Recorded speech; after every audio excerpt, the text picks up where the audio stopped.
Google Panda ini juga sudah masuk ke algoritma inti yang sangat mempengaruhi peringkat website Anda di halaman pencarian Google. Jadi sangat penting ya untuk Anda tahu nih kemana sih arah dari Google Panda ini.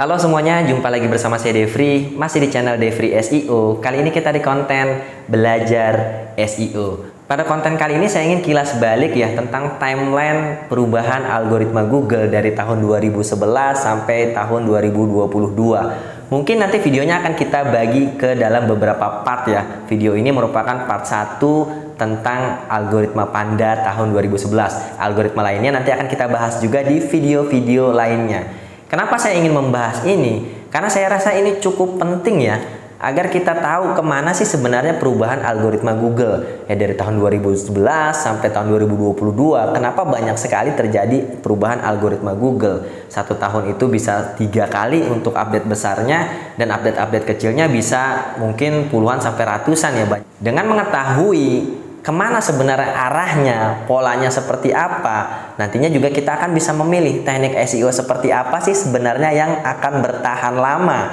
dan teknik SEO yang seperti apa sih yang sebenarnya yang ya hanya akan naik dalam beberapa bulan, kemudian ada update algoritma berikutnya mentah lagi peringkatnya, seperti itu ya. Sebelumnya, bagi Anda yang baru pertama kali menonton video saya, silakan tonton videonya sampai selesai.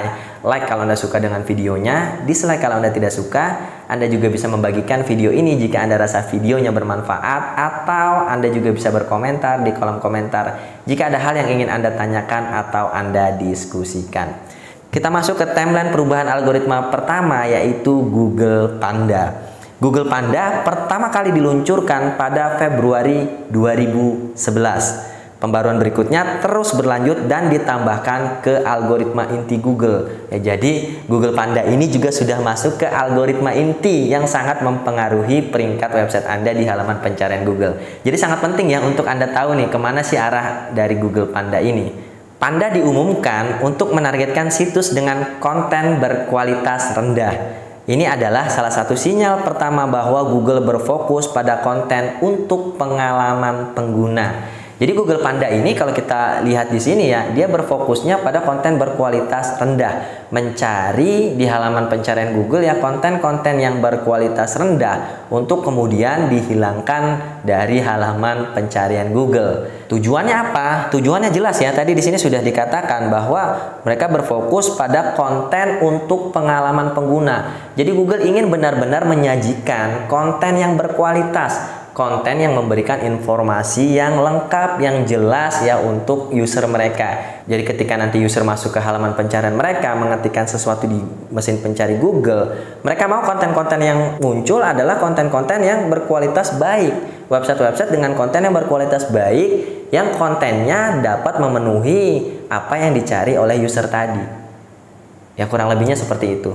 Jadi fokus Anda untuk menghadapi algoritma Panda adalah fokus memproduksi konten yang unik dan menarik yang tentunya dengan kualitas yang cukup bagus. Tipsnya yang pertama, hindari konten tipis dan fokuslah untuk menghasilkan informasi berkualitas tinggi. Jadi Anda harus benar-benar memberikan informasi yang lengkap, informasi yang sesuai dengan apa yang user inginkan atau yang user cari. Kemudian yang kedua, mengedepankan kualitas daripada kuantitas. Jadi kalau sebelum ada algoritma Panda ini adalah Anda main banyak-banyakan konten seperti itu ya. Jadi konten mau bagus mau enggak, yang penting posting, nanti juga akan naik ke halaman utama pencarian Google. Setelah ada algoritma Panda tidak bisa seperti itu. Jadi Google lebih mengedepankan kualitasnya daripada kuantitasnya, daripada banyaknya. Namun jangan dilupakan kalau Anda bisa menghasilkan konten yang banyak dan berkualitas semua, nah itu jauh lebih bagus. Yang ketiga, panjang konten bukanlah faktor yang signifikan, tetapi perlu memuat informasi yang menjawab kebutuhan pengguna.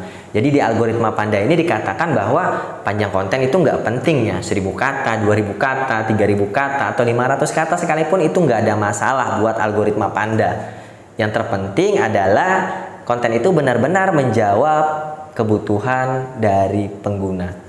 Yang terakhir, tips yang keempat adalah hindari duplikat konten. Ya ketika sudah ada algoritma Panda, ya Anda benar-benar tidak boleh lagi membuat konten duplikat. Nah, ini udah dari 2011 ya. Maka fokuslah membuat artikel yang orisinil, artikel yang unik. Mungkin itu saja video part 1 dari timeline perubahan algoritma Google tentang Google Panda. Kita akan sambung dengan membahas algoritma-algoritma lainnya di video-video selanjutnya.